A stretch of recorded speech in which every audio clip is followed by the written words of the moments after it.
नमस्कार, मैं डॉक्टर दिव्या सिंह, सहायक प्राध्यापक, पंडित सुंदरलाल शर्मा, मुक्त विश्वविद्यालय, छत्तीसगढ़, बिलासपुर। आज का मेरा विषय है शैक्षिक तकनीकी एमए पूर्व शिक्षा और आज का मेरा टॉपिक है अंतःक्रिया विश्लेषण प्रणाली भाग 2। पिछले लेक्चर में हमने देखा था अंतःक्रिया विश्लेषण पद्धति में फ्लेंडर की अंतःक्रिया विश्लेषण किस प्रकार की थी। अब हम भाग 2 में देखेंगे शाब्दिक वर्ग पद्धति किस प्रकार से है। तो सबसे पहले हम देखेंगे अंतःक्रिया विश्लेषण प्रणाली के मूलभूत नियम। अंतःक्रिया विश्लेषण का सही उपयोग करने के लिए इसके मूलभूत नियमों को समझ लेना आवश्यक है, अन्यथा ऐसी स्थिति बन सकती है कि एक वर्ग का अंकन अन्य वर्ग में हो। इन नियमों के पालन करने से निरीक्षण वस्तुनिष्ठ एवं विश्वसनीय हो जाता है। अंतःक्रिया विश्लेषण के मूलभूत नियम कुछ निम्नलिखित हैं। जब किसी घटना अथवा कथन को वर्गीकृत करते समय यह निश्चित न किया जा सके कि उसे दो या दो से अधिक वर्गों में से किस वर्ग में वर्गीकृत करें, तब उसे वर्ग 5 में जो वर्ग सबसे अधिक दूर हो उससे वर्गीकृत करना चाहिए। दूसरा है, जब विश्रांति की अवधि 3 सेकंड से अधिक हो तब उसे वर्ग 10 में ही अंकित किया जाना चाहिए। हालांकि जब शिक्षक शाम पट पर लिखता है एवं छात्र उसे अपने अभ्यास पुस्तिका में लिखते हैं, उस समय विश्रांति रहती है। ऐसे समय निरीक्षक को वर्ग 8 एवं वर्ग 5 का प्रयोग करना चाहिए। ऐसा इसलिए किया जाता है क्योंकि वह अध्यापक के व्यवहार का निरीक्षण कर रहे हैं। तीसरा है, प्रायः 3 सेकंड में एक ही आवृत्ति अंकित की जाती है, किंतु उस समय जबकि 3 सेकंड में एक से अधिक घटनाएं घटित हो रही हों, तब उन सभी घटनाओं को अंकित किया जाना चाहिए। चौथा है, भाषा के प्रश्नों को वर्ग 5 में अंकित किया जाना चाहिए। इन प्रश्नों के उत्तर स्वयं अध्यापक देता है तथा यह व्याख्यान विधि का भी एक अंग है। पांचवा है, जब अध्यापक किसी छात्र के व्यवहार को दोहराता है और वह संप्रेषित करता है कि उसके विचार को विवेचना के लिए स्वीकृत किया गया है, तब उसे वर्ग 3 में अंकित किया जाना चाहिए। अध्यापक किसी छात्र को उसका नाम लेकर पुकारता है, तब निरीक्षक प्रायः ऐसे वर्ग को वर्ग 4 में अंकित करता है। छठवा है, जब अध्यापक किसी छात्र के सही उत्तर को दोहराता है, तब इसे वर्ग 2 में अंकित किया जाता है। सातवां है, यदि कोई विद्यार्थी किसी अन्य विद्यार्थी की वार्ता समाप्त होने पर बोलना प्रारंभ करता है, तब वर्ग 8 एवं 9 के मध्य वर्ग 10 को छात्र परिवर्तन को दर्शाने के लिए अंकित किया जाना चाहिए। जब बहुत से छात्र किसी प्रश्न का उत्तर एक समय में दें, तब उसे वर्ग 8 में अंकित किया जाना चाहिए। इसके बाद है शाब्दिक अंतःक्रिया वर्ग पद्धति। शाब्दिक अंतःक्रिया वर्ग पद्धति फ्लेंडर अंतःक्रिया वर्ग पद्धति पर आधारित है तथा कक्षा व्यवहार के विश्लेषण के लिए इसमें 5 प्रमुख वर्ग होते हैं। यह वर्ग हैं शिक्षक द्वारा प्रारंभ वार्ता, शिक्षक अनुक्रिया, विद्यार्थी अनुक्रिया, विद्यार्थी द्वारा प्रारंभ वार्ता एवं अन्य। इसमें पहला है शाब्दिक अंतःक्रिया वर्ग पद्धति वर्गों का वर्णन। The verbal interaction category system. अब इसमें पहला देखते हैं शिक्षक द्वारा प्रारंभ वार्ता। इस वार्ता में पहला है सूचनाएं मत प्रदान करता है, वह विषय वस्तु अथवा स्वयं के विचारों को प्रस्तुत करता है, व्याख्या करता है, उन्मुख करता है, भाषागत प्रश्न करता है, लघु कथन अथवा विस्तारित व्याख्या करता है। दूसरा है निर्देश देता है, विद्यार्थियों को कुछ विशिष्ट कार्यवाही के लिए कहता है, आदेश देता है। तीसरा है संकीर्ण प्रश्न करता है, अभ्यास के प्रश्न करता है, एक और दो शब्दों के उत्तर वाले अथवा हाँ एवं नहीं में उत्तर वाले प्रश्न करता है।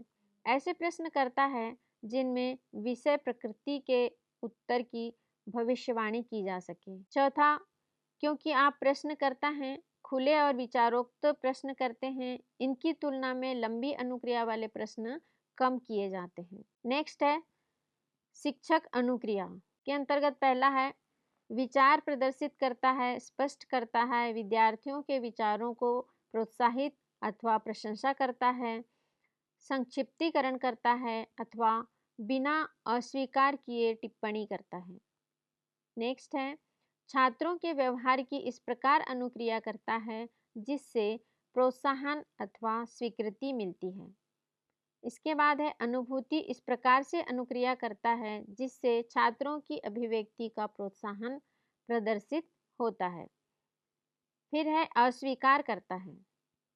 इसके बाद है, छात्रों के विचारों की आलोचना करता है, अनदेखा करता है, निरुत्साहित करता है अथवा आलोचना करता है। अवांछित व्यवहारों को रोकता है।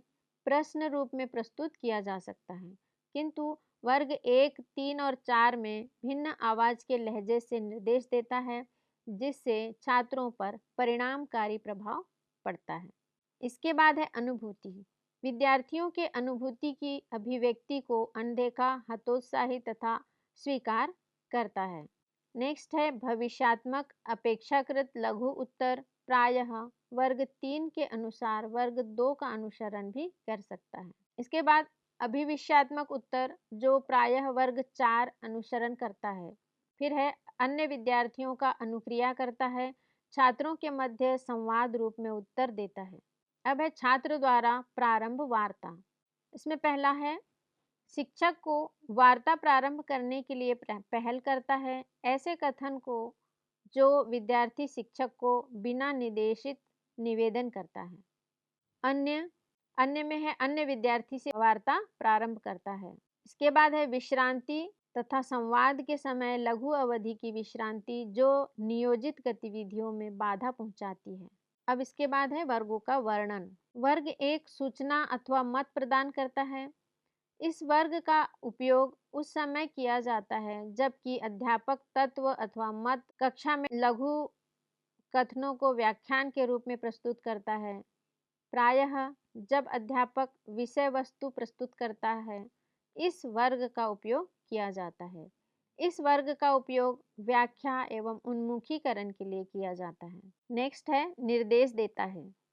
जब शिक्षक विद्यार्थी को कोई विशेष कार्यवाही के लिए कहता है, जैसे अपनी पुस्तक का पृष्ठ 5 खोलिए, अपनी कुर्सी पर बैठ जाइए, निम्न अंकों को जितनी जल्दी हो सके जोड़िए, इस तरह के निर्देशात्मक प्रश्न के रूप में आज्ञा किए जाते हैं। जैसे, मीनाक्षी तुम 1 मिनट के लिए यहाँ आ सकती हो, आदि। इसके बाद तीसरा है, संकीर्ण प्रश्न करता है। यदि निश्चित अनुक्रिया की भविष्यवाणी की जा सकती हो तब इस वर्ग का उपयोग किया जा सकता है।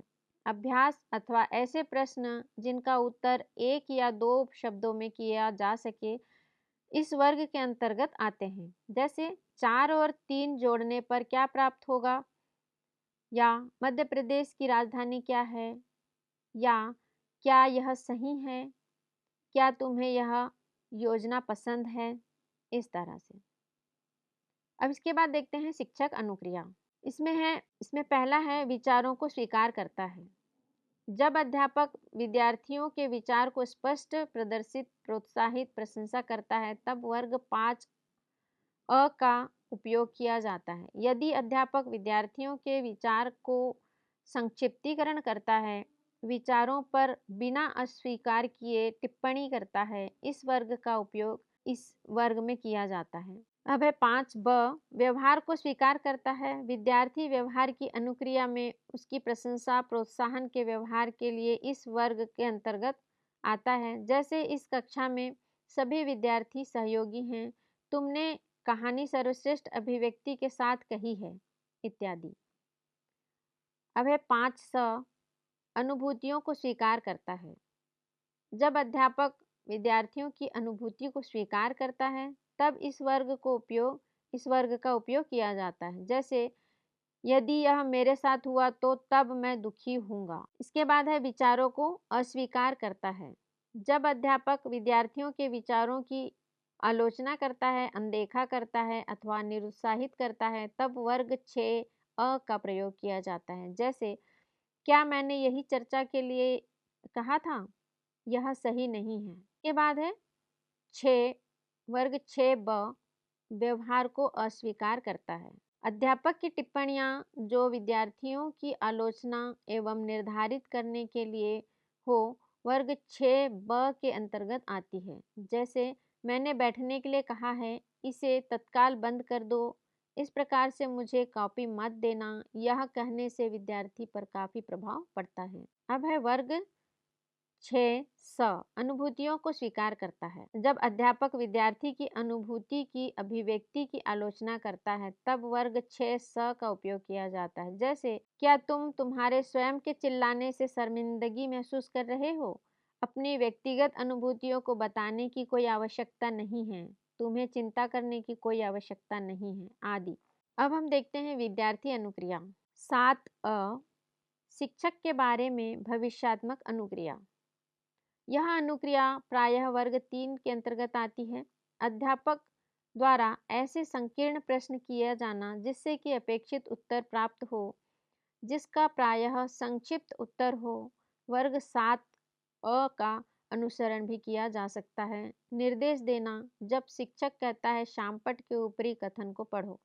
वर्ग 7 ब शिक्षक की भविष्यात्मकता के प्रति अनुक्रिया।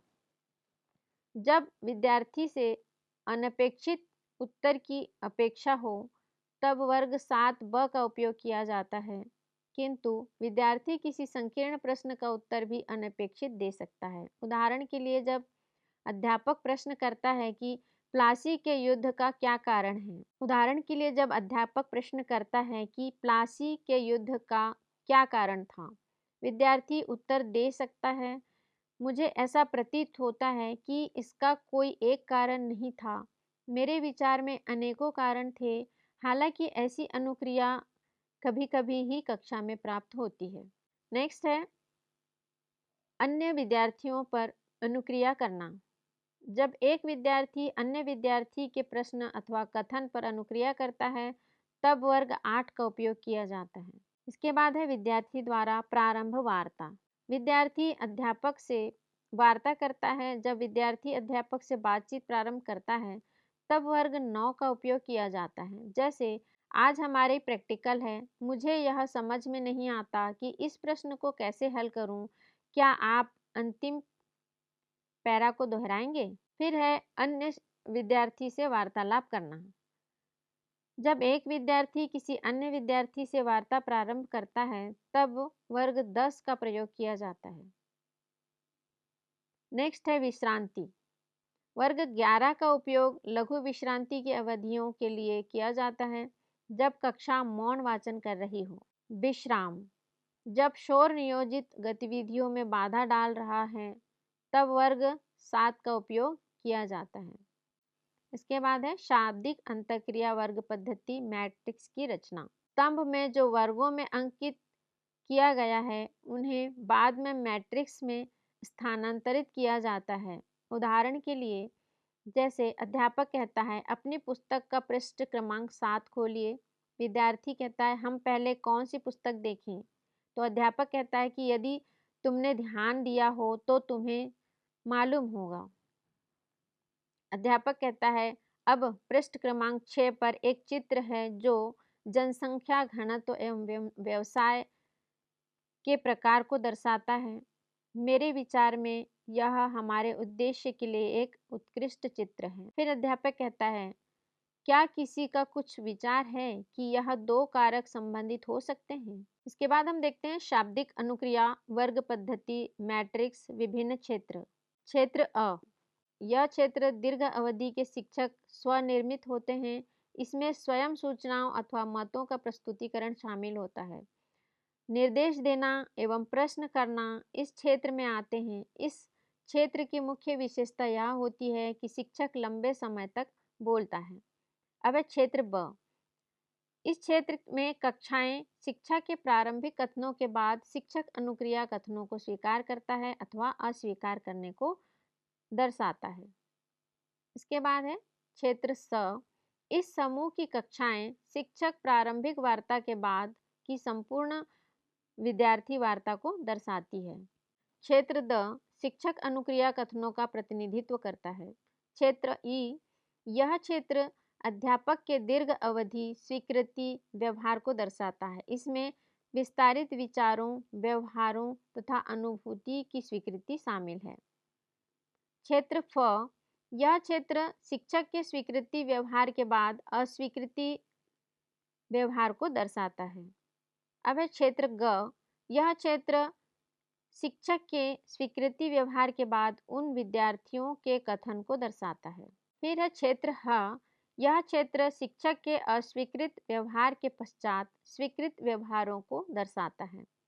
फिर है क्षेत्र प, यह क्षेत्र अध्यापक के विस्तृत अस्वीकृत व्यवहारों को दर्शाता है। क्षेत्र ग, यह क्षेत्र अध्यापक के अस्वीकृति के कथनों के पश्चात समस्त विद्यार्थी कथनों को दर्शाता है।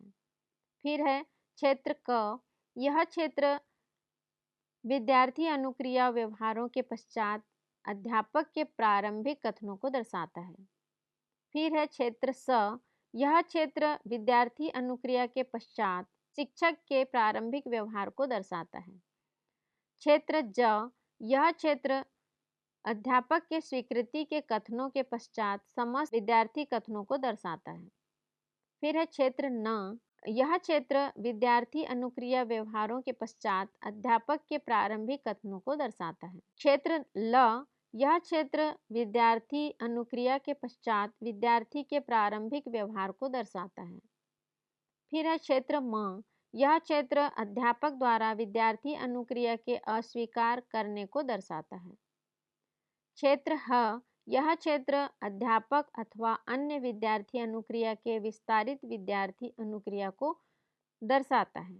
फिर है क्षेत्र व, यह क्षेत्र विद्यार्थी अनुक्रिया कथनों के तुरंत बाद के विद्यार्थी स्वनिर्मित कथनों को दर्शाता है।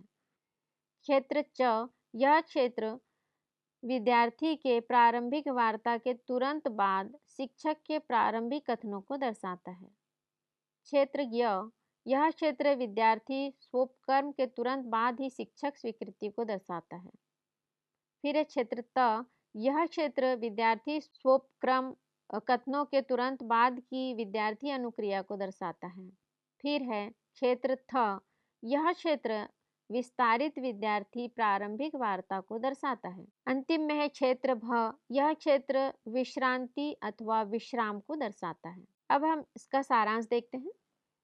कक्ष में होने वाले अंतःक्रिया का विश्लेषण निरीक्षण किया जाना जरूरी है। इसके माध्यम से ही पता चलता है कि शिक्षक का शिक्षण कितना प्रभावशाली हो रहा है।